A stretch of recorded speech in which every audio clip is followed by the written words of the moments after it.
میری گفتگو کی ہیڈنگ ہے یقین محکم۔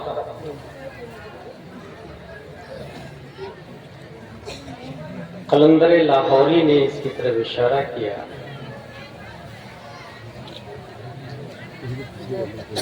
یقین محکم، عمل پہم، محبت فاتح عالم، جہاد زندگانی میں ہیں یہ مردوں کی شمشیریں۔ ایک اور اشارہ کیا عزم محکم ہو تو ہوتی ہے بلائیں پسپا، کتنے طوفان پلٹ دیتا ہے ساحل تنہا۔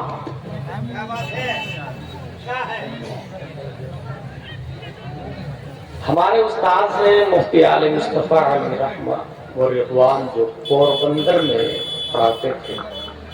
ایک ہے مفتی عالم مصطفیٰ علیہ رحمہ امجدیہ گھوسی، دونوں انتقال کر گئے۔ تو جو پوربندر والے تھے تو وہ پڑھاتے پڑھاتے کبھی کبھی کلاس میں کتاب کی بجائے کوئی عبرت آمیز بات بتاتے تھے، پورے 40 منٹ کی گھنٹی میں وہ بات بتاتے تھے، اور وہ نصیحت والی گھنٹی پورے مہینے کو گھیر لیتی تھی۔ جیسے فارسی کی پہلی روزانہ پڑھاتے تھے، اور ایک دن یہ بولے جو فارسی کی پہلی پر عمل کر لے گا وہ اللہ کا ولی بن جائے گا۔ کتنی بڑی بات ہے! اس طرح کی ان کی نصیحتیں ہوتی تھی۔ فیضی صاحب ہو، ہم ہو، جو بھی ہو، جلسے روزانہ ہو رہے ہیں،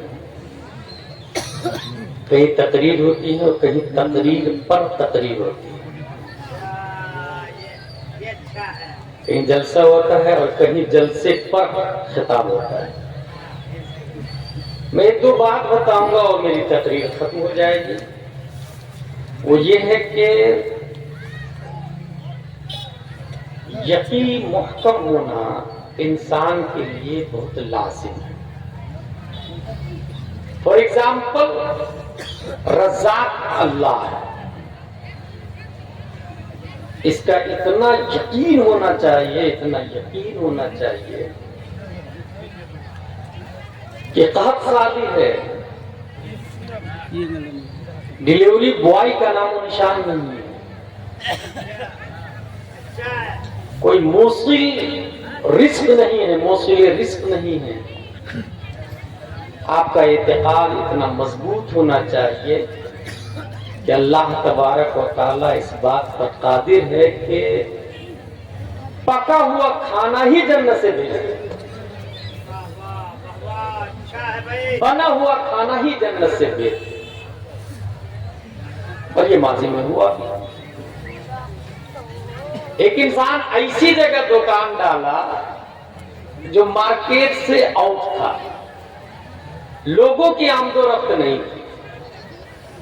کسی نے کہا بھائی یہاں پر خریدار کہاں سے آ گیا؟ اس کا جواب دیکھیں، یقین محکم والا جواب۔ اس نے کہا یہ بتاؤ کہ ملک الموت یہاں آ سکتے کہ نہیں؟ بولے ہاں ملک الموت تو آ سکتے ہیں، روح کھینچنے کے لیے ملک الموت تو آ سکتے ہیں یہاں۔ بولے جب روح کھینچنے کے لیے ملک الموت آ سکتے ہیں تو روح کھینچنے کا یعنی مرنے کا ٹائم متعین ہے۔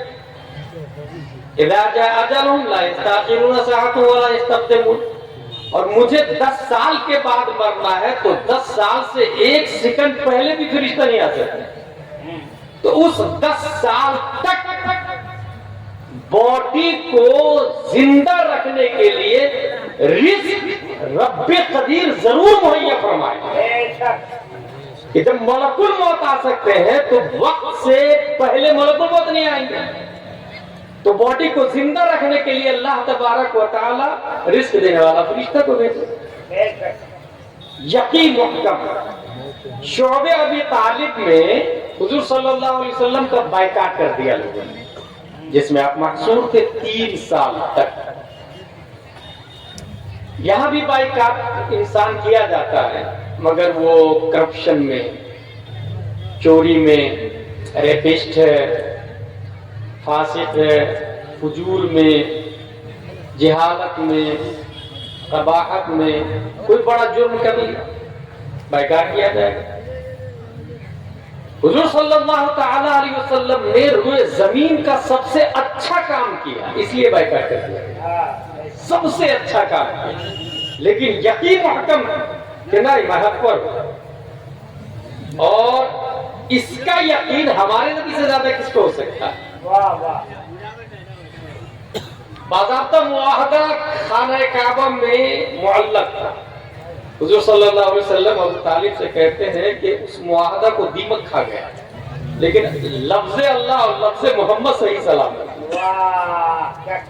ابو طالب نے کہا کہ تم سچ بول رہے ہو نا، میں دعویٰ کر دوں، ہمیشہ تو سچ ہی بولتے ہیں، میں جا کے بول دوں ابو جہل وغیرہ کی ٹیم سے؟ کہا ہاں بالکل بول دیجئے، میں سچ بول رہا ہوں۔ ابو طالب نے سیدھے چیلنج کیا، ابو جہل اینڈ کمپنی جا کے دیکھی تو یقیناً صاف دیمک کھا گئے، لیکن لفظ اللہ لفظ محمد صحیح سلامت تھا۔ بائیکاٹنگ ختم ہو گئی۔ بائیکاٹنگ ختم ہونے کے بعد روئے زمین پر سمجھیے 8-10 لوگ ہوں گے، بلکہ 6 لوگ ہوں گے۔ حضور صلی اللہ تعالی علیہ وسلم نے حج میں آنے والے قافلوں کے درمیان تعلیم دی کہ میں اللہ کا رسول ہوں، مان لو۔ ایک گروپ آیا ہوا تھا مدینہ شریف سے، اس وقت مدینہ کا نام مدینہ نہیں تھا۔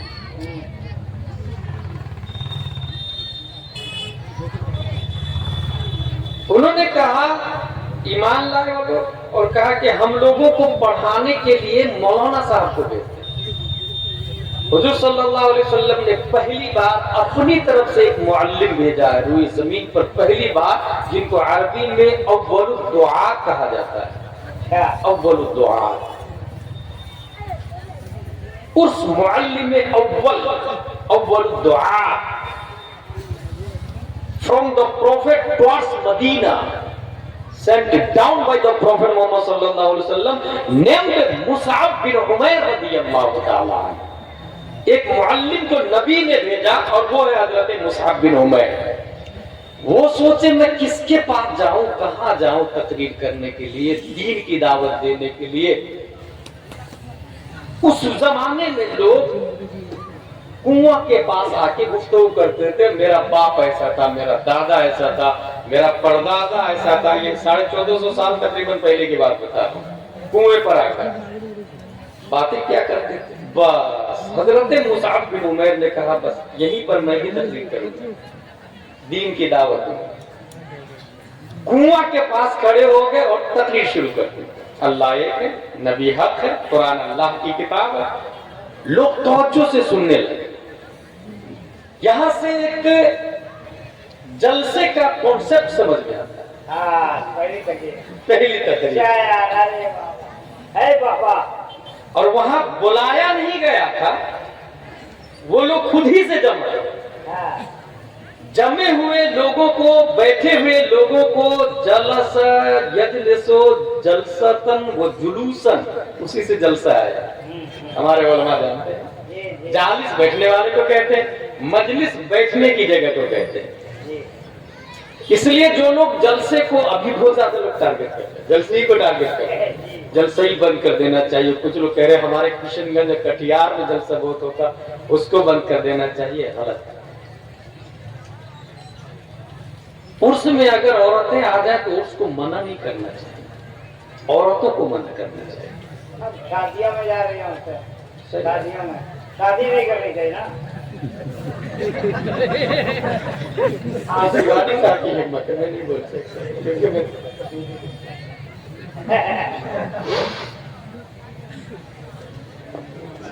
عرس میں بہار شریعت میں حضور صدر شریعہ علیہ رحمہ و رضوان نے لکھا کہ اگر اچھی جگہ پر غلط چیزوں کا اختلاف ہو تو اس چیزوں کو روکو۔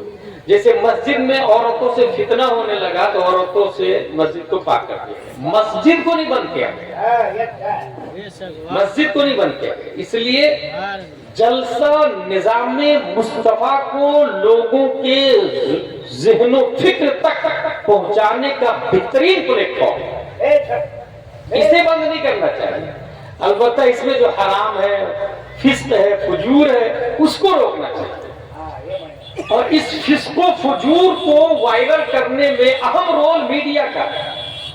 اس لیے جلسے سے میڈیا کو تو پہلی فرصت میں روک دینا چاہیے. میڈیا والا جو یہاں تو بول دیتا ہے اپنا اس میں کیا ہو رہا ہے شیوانی صاحب کہ جو بول رہا ہے، ایک تو یہ کہ میں نے بہت پہلے کہا تھا فتاوی رضویہ کے حوالے سے کہ خطیب کے لیے عالم ہونا لازم ہے. غیر عالم کب اسلام کو ڈبوئے گا پتہ بھی نہیں چلے گا. پہلی شرط تو یہ ہے. لیکن وہ جو میڈیا والے ہیڈنگ ڈالتے ہیں وہ غیر عالم ہوتے ہیں.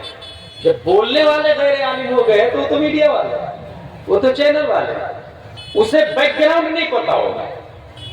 آج اگر کسی نے اصلاح کی تو اس کا یہ مطلب نہیں کہ وہ لڑائی کر رہا ہے، وہ اختلاف کر رہا ہے.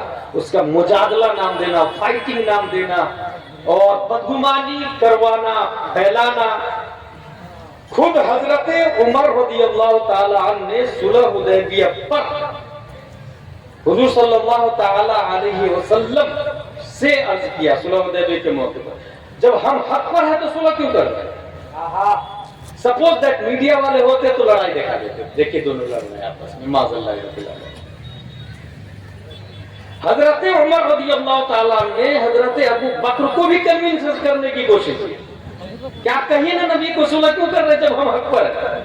حضرت ابو بکر نے جواب دیا التزم بالنبی صلی اللہ علیہ وسلم. عمر، نبی کے دامن کو مضبوطی سے پکڑ لو، بس بولو مت، اختلاف مت کرو، نبی کے دامن کو مضبوطی سے پکڑ لو. حضرت عمر رضی اللہ تعالیٰ توریت پڑھ رہے تھے، حضور صلی اللہ علیہ وسلم نے چہرہ پھیر لیا. حضرت عائشہ اور حضرت امیر معاویہ رضی اللہ عنہ، حضرت عائشہ حضرت امیر معاویہ رضی اللہ عنہ کی طرف سے رضی اللہ عنہ. کس کے اگینسٹ میں؟ حضرت علی کے اگینسٹ میں. میڈیا والے ہوتے تھے کیا کرتے ہیں؟ ایک دوسرے کے خلاف تلوار ہی دکھاتے تھے. انہوں نے ان کو مارا، انہوں نے ان کو مارا. حضور تاج الشریعہ علیہ رحمہ نے جو چینل پر اور تصویر پر جو حرام کا فتویٰ دیا ہے، اس کی دور اندیشی ہندوستان کے علماء سمجھے یا نہ سمجھے. مصر کے بہت بڑے عالموں میں سے ایک عالم دکتور محفوظ نے بہت اچھی بات کہی تھی کہ اگر موقف تاج الشریعہ کو علماء عالم اپنا لیتے تو دنیا کی موجودہ شکل جو اشتہاروں میں قباحتوں کے ساتھ دیوار پر اور پوسٹروں پر نظر آ رہی ہے، یہ شکل نظر نہیں آتی. کون کہہ رہے ہیں؟ یہ مصر کے عالم کہہ رہے ہیں کہ موقف تاج الشریعہ تصویر حرامی ہے، سیدھا سیدھا تصویر حرام. اگر اس فتویٰ کو دنیا کے علماء اپنا لیتے، یہ جو چینل پر آپ دکھا رہے ہیں، دنیا دیکھ رہی ہے، یہ شکل، یہ قباحت آج مسلم گھروں میں داخل نہیں ہوتی. اس لیے جلسوں سے پہلی فرصت میں چینل والوں کی مکمل پابندی لگاتے. ایک ہی چینل والا ہرگز نہیں ہونا چاہیے. مصعب بن عمیر رضی اللہ تعالی عنہ کو حضور صلی اللہ علیہ وسلم نے بھیجا معلم بنا کر. اچھا ان کا جملہ سنیں. حضور صلی اللہ تعالی علیہ وسلم نے 3 کام دیا مصعب بن عمیر کو. پہلا کام ان یقرئہم القرآن، مدینے والے کو قرآن پڑھائیے گا. دوسرا کام وَيُعَلِّمَهُمُ الْإِسْلَامِ، مدینے والے کو اسلام سکھائیے گا. تیسرا کام وَيُفَقِّهَهُمْ فِي الدِّينِ، مدینے والے کو دین سمجھائیے گا. لفظ دیکھیں، قرآن پڑھائیں، اسلام سکھائیں، دین سمجھائیں، یہ 3 ورڈ ہیں. اور یہ 3 غیر عالم کے بال کے نیچے داخل بھی نہیں ہوتے. اور یہ تینوں اپنے آپ میں بہت معنی خیز ہے. نبی کا جملہ ہے اور نبی اس ذات کو کہتے ہیں جن کا جملہ کلام الہی کے بعد سب سے زیادہ جامع، معنی، فصیح اور بلیغ معنی ہے. حضور صلی اللہ تعالی علیہ وسلم کا جملہ اور سنٹنس ہے ان یقرئہم القرآن. میں یہ وضاحت کر دوں قرآن پڑھائیے. تو قرآن میں تو سب کچھ ہے. ما فرطنا فی الکتاب من شیء, ہم نے قرآن میں کسی چیز کو نہیں چھوڑا. نزلنا علیک الکتاب تبیانا لکل شیء, ہم نے قرآن میں ہر چیز کا روشن بیان کر دیا. ما لهذا الكتاب لا يغادر صغيرة ولا كبيرة إلا أحصاها, اس کتاب کو کیا ہو گیا ہے, چھوٹی چیز کو بھی نہیں چھوڑتی, بڑی چیز کو بھی نہیں چھوڑتی. تو قرآن میں تو سب کچھ ہے. اس کے بعد اسلام کا لفظ کیوں آیا, یہ قابل غور ہے. جب قرآن میں سب کچھ ہے تو اسلام سکھائیے گا, اس کے بعد یہ لفظ کیوں آیا. قرآن میں اسلام داخل ہے, بلکہ قرآن سراپا اسلام ہے. اسلام قرآن ہے, قرآن اسلام ہے.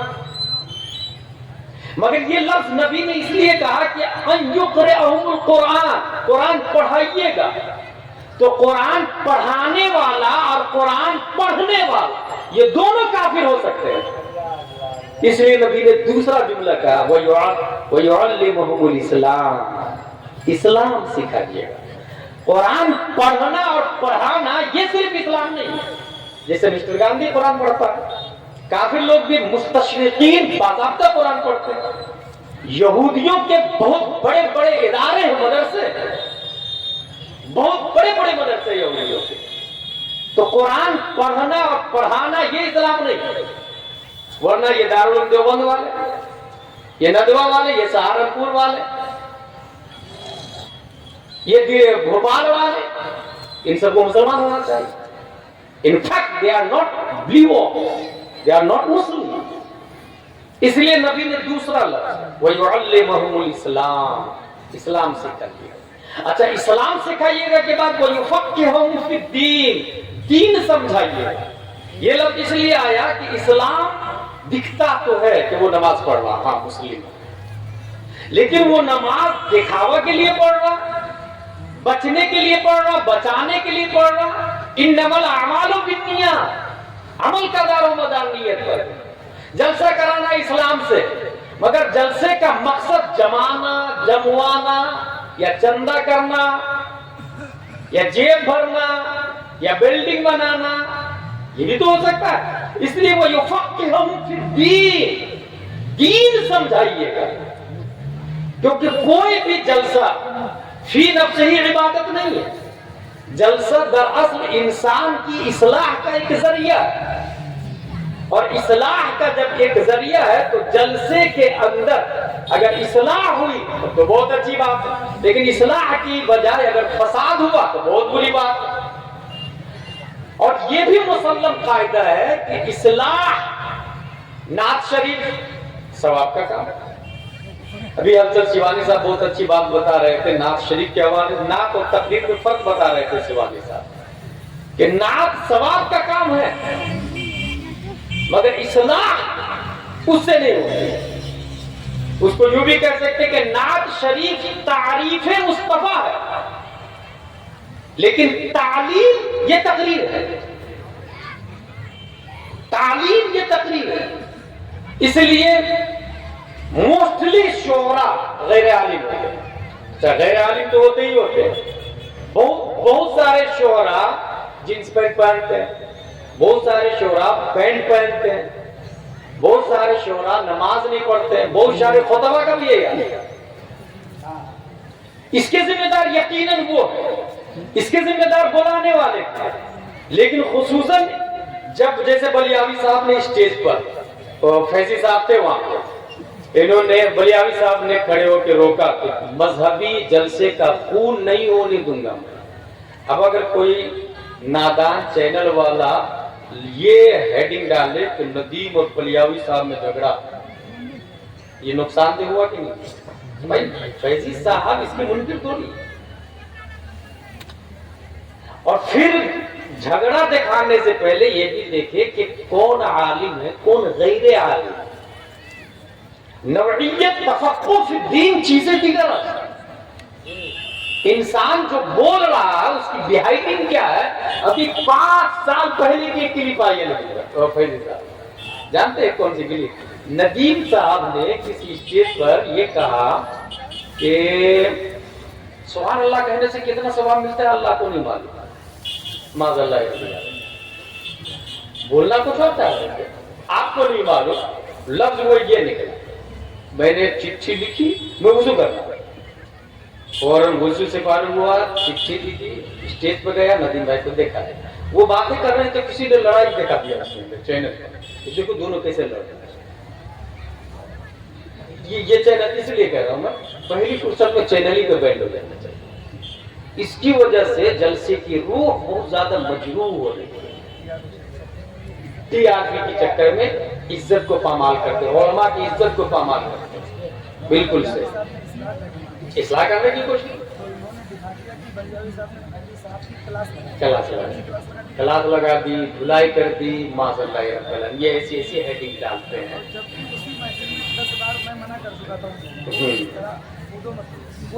وہ نہیں دیکھا، اسی لیے کہہ رہا ہوں کہ یہ لوگ عالم نہیں ہوتے، نتیجتاً یہ حالات کر دیتے ہیں اپنی مرضی سے، جو من میں آتا ہے ہیڈنگ ڈالتے ہیں۔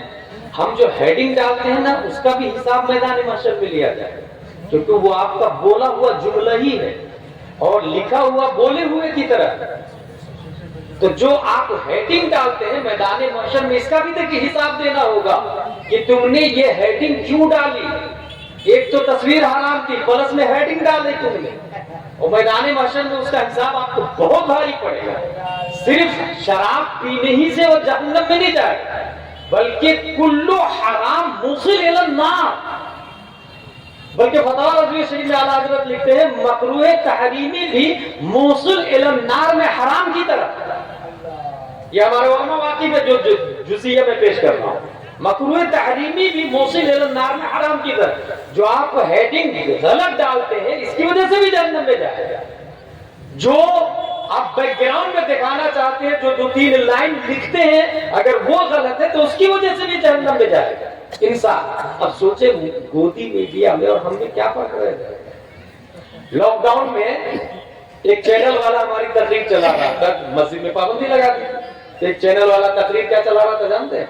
کہ دیکھیے یہ مولانا صاحب بول رہے ہیں کہ نماز پڑھنے کے لیے مسجد میں جاؤ، جبکہ وہ نماز کی فضیلت میں بہت پہلے کی کوئی تقریر تھی۔ اور کیا جوڑا کہ لاک ڈاؤن میں نماز پڑھنے مسجد میں جانے کے لیے یہ کہہ رہے ہیں۔ یہ تو وہ میڈیا، گودی میڈیا، جلسے والے جو لوگ ہیں ان کا حال کتنا برا ہوگا۔ دین کے نام پر علماء کو لڑانا، لڑائی کو پرموٹ کرنا، اصلاح کا نام جدال دینا، مجادلہ دینا، معاذ اللہ رب العالمین، الامان والحبیث۔ مصعب بن عمیر رضی اللہ تعالی عنہ اس میں تقریر شروع کرتے ہیں۔ اب ذرا دعات کی صفت دیکھیں، مصعب بن عمیر رضی اللہ تعالی عنہ تقریر کر رہے ہیں، یہ پتا چلا کن کو؟ سعد بن معاذ کو۔ انہوں نے اسید بن حذیر کو بھیجا، یہ مدینے کے مین لیڈر ہے، کون؟ سعد بن معاذ۔ انہوں نے اسید بن حذیر کو بھیجا اپنے نائب کو، جا مصعب بن عمیر کو روکیا، تلوار لیا، نیزہ لیا، ڈھال لیا، تو سامنے والا پہنچ گیا کنویں پر، کون؟ اسید بن حذیر۔ اور مصعب بن عمیر جو تقریر کر رہے تھے، قرآن شریف پڑھ کے سنا رہے تھے، نبی کی بات بتا رہے تھے، ان کو مخاطب کر کے کہتا ہے کہاں سے آیا تو؟ ہمارے سیدھے سادے قبیلے والے کو بیوقوف بنا رہا، بیٹھ کر بن کر۔ بہت جلال میں آ کس نے؟ اسید بن حذیر نے جواب دیا حضرت مصعب بن عمیر کا، اور یہ ہم علماء کے لیے ہے یہ جواب، کہ یہی طریقہ ہونا چاہیے۔ ان کا جواب تھا اَوَتَّجِلِسُ وَتَسْمَعُ إِنْ رَضِيتَ أَمْرًا قَبِلْتَ وَإِنْ كَرِهْتَ فَعَزَلْنَا عَنْكَ مَا تَكَبَرْتَ۔ کیا آپ تھوڑی دیر بیٹھ کے میری بات نہیں سن سکتے؟ اچھی لگے قبول، بری لگے گی تو میں خود ہی چلا جاؤں گا یہاں سے۔ کتنی اچھی بات ہے، انداز دیکھ، سامنے والا تیر تلوار لے کے کھڑا ہے، بند کر تیری بھاشا، تیری بات ہے، جہاں سے آئے وہاں لوٹ جائے، ہمارے قبیلے والے کو بیوقوف بنا۔ مگر ان کا انداز، کیا آپ تھوڑی دیر بیٹھ کے میری بات نہیں سن سکتے؟ اچھی لگے قبول، اچھی نہیں لگے گی میں چلا جاؤں گا۔ انداز ہے، اس کا مطلب ہم علماء کا بھی یہی انداز ہونا چاہیے۔ سامنے سے کوئی آدمی جلال میں آ جائے، تیور بدل لے، تو اس کے بدلے میں جلال نہیں ہونا چاہیے، بہت محبت اور پیار سے سمجھانا چاہیے۔ اسید بن حذیر کافر، یہ عالم کفر کی بات بتا، لیکن اس نے جب یہ بات سنی کہ تھوڑی دیر بیٹھ کے آپ میری بات نہیں سن سکتے.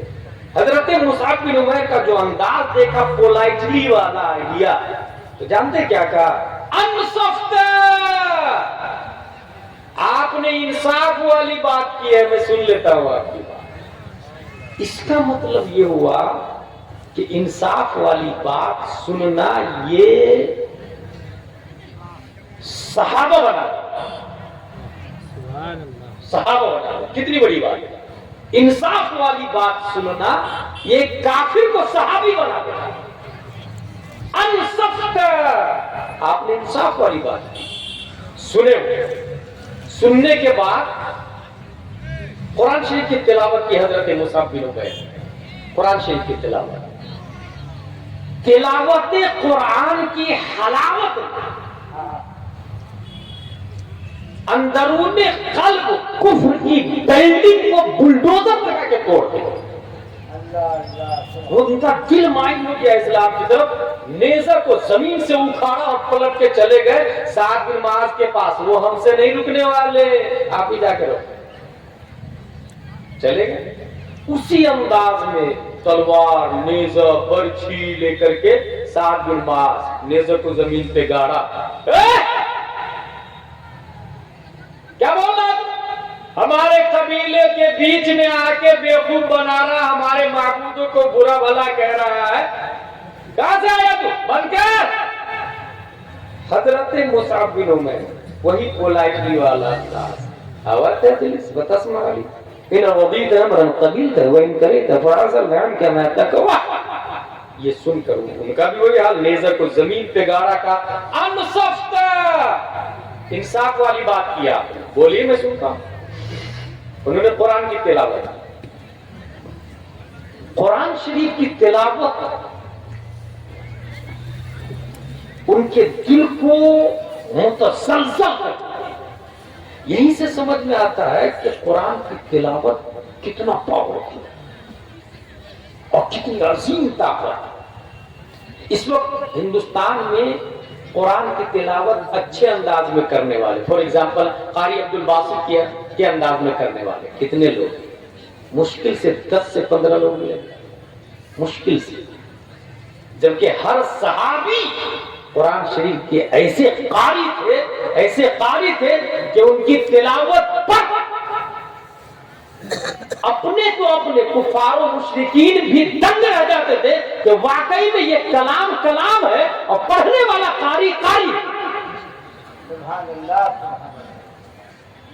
اس لیے جلسوں میں مکتب پہ توجہ دی جاتی ہے کہ اپنے بچے کو قرآن شریف پڑھنے کے لیے مدرسے میں بھیجیے, مکتب میں بھیجیے.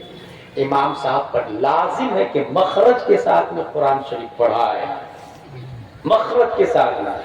جیسے جر زبان تالو سے مل کر قاف ادا ہوتا ہے, اس کے بعد ہی سے کاف, بیچ زبان تالو سے مل کر جیم شین یا ادا ہوتی ہے.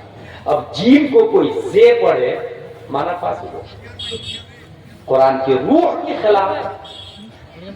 اب یہ امام صاحب اچھے کیسے پڑھائیں گے؟ جب اچھا امام رکھیں گے آپ امام ہی رکھیں گے کمزور, جن کو واد کا مخرج ہی نہیں پتا ہے, تو وہ بچوں کو کہاں سے پڑھائیں گے؟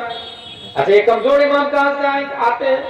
جب آپ کہیں گے کہ ہم 5000 سے تنخواہ زیادہ نہیں دیں گے تو امام کمزور نہیں آئے گا. تنخواہ امام کی کم سے کم 20,000 روپے ہوگی. اور پھر آپ شرائط رکھیں, ٹرم اینڈ کنڈیشن رکھیں کہ بھائی ہمارے بچے کو قرآن شریف مخرج کے ساتھ میں پڑھائیے, ایسے جیسے مصر میں قرآن پڑھایا جاتا ہے. اگر آپ یہ شرط کب رکھ پائیں گے؟ جب امام صاحب کو آتا ہوگا پڑھنا. امام صاحب کو کب آئے گا پڑھنا؟ جب تنخواہ معقول ہوگی, تب اچھے امام ملیں گے. اچھا مصر میں میں نے دیکھا قرآن شریف پڑھنے کا اتنا اچھا سسٹم ہے. اپنے یہاں شیوانی صاحب یہ 10واں 20واں 40واں ہوتا ہے نا, تو چیئے اور چنے اور کھانے کا انتظام ہوتا ہے. مصر میں کسی کا انتقال ہوتا ہے تو وہ شامیانہ لگاتے ہیں اور مائک لگاتے ہیں, اور لوگ بیٹھے ہوئے, یہ جو سامعین ہے نا ایسے لوگ بیٹھے رہتے ہیں. سامعین ایک کرسی لگی رہتی ہے, ایک مائک لگا رہتا ہے. سامعین میں سے ایک آدمی آتا ہے, کرسی پہ بیٹھتا بہترین انداز میں وَسَجِّلُوا قُرْآنَ بِأَصْوَاتِكُمْ پر عمل کرتا ہے. اوزد علیہ ورتل القرآن ترتیلا پڑھا کرتا ہے، بہترین انداز میں 4-5 رکوع پڑھ کے جاتا ہے، وہ جتنا یاد تھا اس کو 4-5 رکوع جو میسر ہے وہ پڑھ لیا، وہ جا کے سامعین میں بیٹھے گا، اس میں سے دوسرا آدمی آئے، تیجا کا یہ طریقہ، یہ جو 3 گھنٹے کا پروگرام ہوا یہ تیجا ہو گیا، اس سے اچھا تیجا روئے زمین پہ ہو سکتا ہے، اس سے اچھا تیجا ہو سکتا ہے، سیدھا قرآن شریف۔ کھانا ثواب کا کام ہے لیکن یہ قرآن شریف کی تلاوت سے زیادہ افضل ہے، بلکہ اس میں بھی سچویشن، اس لیے تفقہ فی الدین، حضور صلی اللہ علیہ وسلم نے فرمایا دین سمجھانا۔ میں یہ اس لیے کہہ رہا ہوں کہ اپنے یہاں ایک مشہور نقیب وہ کھانے کی فضیلت پہ بہت زیادہ کرتے ہیں، اور ان کا کہنا کہ کھانا کھلانا یہ اللہ کا کام ہے، رزاق اللہ، کھانا اللہ کھلاتا ہے سب، اس لیے جو بندہ اگر کھانا کھلاتا ہے تو بہت بڑا سرجا ملتا ہے اس کا، کیونکہ وہ اللہ کا کام کیا، اس نے اللہ کی دی ہوئی عطا سے اس نے اللہ کا کام کیا، وہ کھانا کھلا رہا تو بہت بڑا ثواب کا کام ہے، بہت بڑا ثواب کا کام ہے۔ یہاں میں ایک بات بتاؤں، جس زمانے میں فیضی صاحب حضور صلی اللہ علیہ وسلم نے کھانے کی فضیلت بتائی ہے، ان یطعم الطعام افضل الاسلام ان یطعم الطعام، یہ جو لفظ آیا ہے اس زمانے میں خود نبی کے گھر میں 3 دن چولہے نہیں جلتے، یہ پوائنٹ کی بات ہے، تفقہ فی الدین، اس کو سمجھو۔ جس زمانے میں نبی نے کھانے کی فضیلت بتائی اور فرمایا کھانا کھلانا اسلام سے، اس زمانے میں خود نبی 3 دن بھوکے رہتے، اور ظاہر سی بات ہے آپ کے یہاں فل اناج ہے اور پھر کہیں گے کہ کھانا کھلانا افضل الاسلام ہے، یہ تفقہ فی الدین نہیں ہے، یہ روح اسلام ہے، یہ ہمارے علماء جانتے ہیں۔ فار ایگزامپل کوئی انسان ننگا، اس کے پاس کپڑے نہیں، اور آپ کہہ رہے نہیں میں تو زکات میں کھانا ہی دوں گا، بھائی صاحب کپڑے کی ضرورت ہے، ننگا ہے، ننگے کو کپڑا دینا فرض ہے، اور فرض سب سے اوپر ہوتا ہے، کھانا کھلانا مستحب ہے جو 5ویں نمبر پر آتا ہے، سب سے اوپر کون سا ہوتا ہے؟ فرض۔ یہ تفقہ فی الدین ہے، دین کی سمجھ حاصل کی، جو جس وقت جیسی ضرورت ہو ضرورت کو پوری کرنا، جیسے ابتدائی اسلام کے فیضی صاحب کافر کو زکات دینا جائز ہے، ابتدائی اسلام ہمارے علماء جانتے ہیں، انما الصدقات للفقراء والمساكين والعاملين عليها والمؤلفة قلوبهم وفي الرقاب والغارمين وفي سبيل الله وابن السبيل۔ تعلیف قلب جو آیا ہے، تعلیف قلب کے لیے کافر کو دینا زکات جائز ہے، لیکن اس وقت یہ حکم منسوخ ہو چکا ہے۔ اب اگر کوئی کہے نہیں میں تو قرآن کو مانوں گا، اور قرآن پر آیا، قرآن میں آیا کافر کو دینا جائز، میں پوری زکات اٹھا کے مودی کی اولاد کو، RSS بجرنگ دل کو، اور قرآن میں آیا کافر کو دینا جائز، یہ تفقہ فی الدین کے خلاف نہیں۔ اس کو کون بتائے گا؟ ایک قابل مسجد کا عالم امام ہوتا ہے، کون بتائے گا؟ مسجد کا عالم امام، جو جن کی تنخواہ 20,000 ہے، اچھا ہے۔ اگر آپ 5,000 دیں گے تو وہ اچھے والے تو چلے جائیں گے، 5,000 والے مل جائیں گے، 5,000 والے کو بھلے آپ لوگ مولانا کہے، عالم کہے، مگر اگر علم نہیں ہے ان کے پاس میں تو عالم کا یونیفارم تو ہو سکتا ہے، عالم کا لباس تو ہو سکتا ہے، ریئل میں وہ عالم نہیں ہو سکتا۔ جیسا کہ میں نے بتایا بہت سارے خطیب ہیں، ناطقاں ہیں جو عالم نہیں، اچھا کچھ ناطقاں ایسے جو مدرسہ میں کبھی ایڈمیشن ہی نہیں لی، ایسے ہی مدرسہ دیکھا ہی نہیں کبھی انہوں نے، اسی لیے ان کی نظر میں عالموں کی کوئی اہمیت بھی نہیں، عالموں کی کوئی اہمیت بھی نہیں۔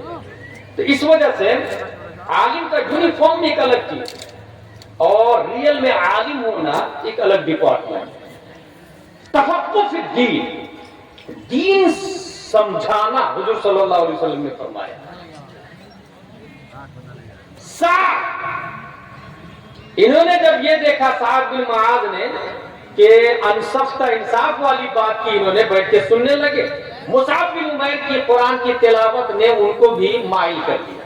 تو جانتے ہیں سعد بن معاذ کہتے ہیں مصعب بن عمیر سے، یہ جو آپ بول رہے ہیں اس کو قبول کرنے کے لیے ہمیں کیا کرنا پڑے گا؟ یہ جو میسج آف اسلام دے رہے ہیں آپ، اس کو قبول کرنے کی پروسیسنگ کیا ہے؟ What is the processing of Islam? جانتے کیا کہا آپ کو؟ ویری سمپل، یہ کنواں ہے، نہا لیجئے اور 2 رکعت نماز پڑھ لیجئے۔ کتنا آسان فارمولا بتا، نہا لیجئے اور 2 رکعت نماز پڑھ لیجئے. یہ نہیں کہا زکات، یہ نہیں کہا 5 وقت، یہ نہیں کہا کہ پورا قرآن پڑھیے، وہ سب تو بات کا میٹر ہے. پہلا اسٹیپ نہا لیجئے اور 2 رکعت پڑھ لیجئے. یہ انٹری ہو گئی اب آپ کی، اور اس کے بعد میں تو پھر ہے ہی پورا اسلام. وہ نہائے، 2 رکعت نماز پڑھی، نیزہ کو زمین سے اکھاڑا، چلے گئے کہاں؟ مدینے. اور مدینہ شریف میں سب لوگوں کو لیڈر تھے قوم کا، یاد رکھیے گا. یہیں سے پتہ چلا جو کمیٹی کا صدر ہے اس کی ذمہ داری دوسروں کی بنسبت زیادہ ہے، جو گاؤں کا مکھیا ہے اس کی ذمہ داری دوسروں کی بنسبت زیادہ ہے. خود حضور صلی اللہ علیہ وسلم سن ہجری 7 میں 7 بادشاہ کو لے کر لے گا. 7 ہجری میں 7 بادشاہ کو. اور جانتے بادشاہ کو کیا کہا تھا؟ اسلم تسلیم اعطاک اللہ مرتين اجرا مرتين یا اجرین او کما قال. بادشاہوں سے کہا تم اسلام لاؤ اللہ ڈبل ثواب دے گا. تمہارے لانے کا تمہاری وجہ سے پبلک لائے گی، اس کا بھی ثواب تم کو ملے گا. 7 بادشاہوں کو. جب بادشاہوں کی بات آ گئی تو شیوانی صاحب ایک تاریخی بات بتا رہا ہوں آپ کو. اس میں روم کا بادشاہ ہرقل، اس نے کیا کیا؟ نبی صلی اللہ علیہ وسلم کے خط کو چوما، آنکھوں سے لگایا اور سونے کی ڈبیا میں پیک کر کے محل میں اونچی جگہ رکھا تعظیم سے. اسلام نہیں لائے، اسلام نہیں لائے. کسرا، قیصر و کسرا، ایران کا بادشاہ کسرا، وہ جب خط پڑھا تو جلال میں آ گیا. خط چھینا اور ٹکڑے ٹکڑے کر کے ہوا میں تحریر کر دیا. جانتے ہیں حضور صلی اللہ علیہ وسلم تک خبر پہنچی. حضور صلی اللہ علیہ وسلم کا جملہ دیکھا، مزق کتابی مزق اللہ ملک. اس نے میری کتاب کو پھاڑا، اللہ اس کے ملک کو پھاڑا. میری کتاب کو پھاڑا، میرے خط کو پھاڑا، اللہ اس کے ملک کو پھاڑ دے. چند مہینوں بعد بادشاہ کا مرڈر ہو گیا. بادشاہی کا بیٹے نے باپی کا مرڈر کر دیا چند مہینوں کے بعد. لیکن یہ جو ہرقل والا روم کا جو بادشاہ تھا وہ تعظیم کیا تھا. تعظیم خط مصطفیٰ کی برکت سے 500 سال تک اس کی نسل میں بادشاہ باقی رہی. یہ سیرت مصطفیٰ کی 500 سال تک. اس کا مطلب یہ ہوا کہ ادب بہت بڑی صفت ہے اور انسان بہت بڑے مرتبہ پر فائز ہوتا ہے. صاحب بن معاذ نیزہ اکھاڑا، اسلام قبول کیا اور جب پہنچ جاتے مدینہ شریف اور مدینے میں جمع کرتے ہیں. کچھ لیڈر تھے، سب لوگ کو جمع کرتے ہیں. سب لوگ میدان میں جمع ہو جاؤ، میرے بارے میں کیا خیال ہے؟ سب نے کہا آپ بہت اچھے ہیں، آپ کی صدارت میں ہم امن و امان کے ساتھ میں ہے. مخالفین کے اندر مجال نہیں ہے کہ وہ پر مار سکے. ہماری شان ہے، ہماری شوکت ہے، ہماری ڈگنیٹی ہے، ہم لوگوں کے چرچے ہوتے ہیں. یہ آپ کی قیادت میں ہے، آپ کی صدارت میں ہے، یہ آپ کے لیڈرشپ کے اندر ہے.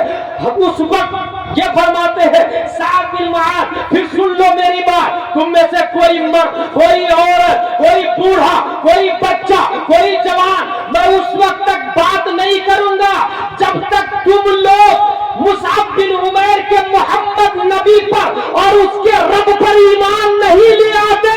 یہ اعلان سننا تھا کہ تاریخ بتاتی ہے نبی مدینہ شریف نہیں پہنچے ہیں جب پیارے مصطفیٰ ہجرت کر کے مکہ شریف سے مدینہ شریف تشریف لے جا رہے ہیں. ایک طرف مکے والے ہیں جو نبی کو قتل کرنے کا پلان کر رہے ہیں، ابو جہل کی ٹیم ہے جو نبی کو ڈھونڈ رہی ہے، ابو جہل کے بہت ہے جو نبی کو تلاش رہے ہیں. دوسری طرف مدینے والے ہیں، پیارے مصطفیٰ مکہ چھوڑ کے مدینہ تشریف لے جا رہے ہیں. تاریخ بتاتی ہے مدینے والے گھروں کی چھت پہ چڑھ کے، کھجور کے جھاڑ پہ چڑھ کے، درختوں پہ چڑھ کے وہ راستہ جو مکہ سے مدینہ آتا تھا اس راستے پر تک رہے ہیں کہ نبی مجھ کو دکھ جائے، سب سے پہلے میں دیکھوں اور اعلان کر دوں میں نے نبی کو دیکھ لیا ہے، میں نے نبی کو دیکھ لیا ہے. سب لوگ منتظر ہیں، سب لوگ راستہ تک رہے ہیں. وہ وہاں قتل کرنے کا پلان کر رہا ہے، مکے والے قتل کرنا چاہ رہے ہے، مگر مدینے والے اپنی آنکھوں کو بچھا چکے ہیں، دل کو فرش راہ بنا دیے ہیں۔ نبی آنے والے ہیں، جان عالم آنے والے ہیں، رحمت للعالمین آ رہے ہیں، دنیا کے معلم آ رہے ہیں، افضل الخلق آ رہے ہیں،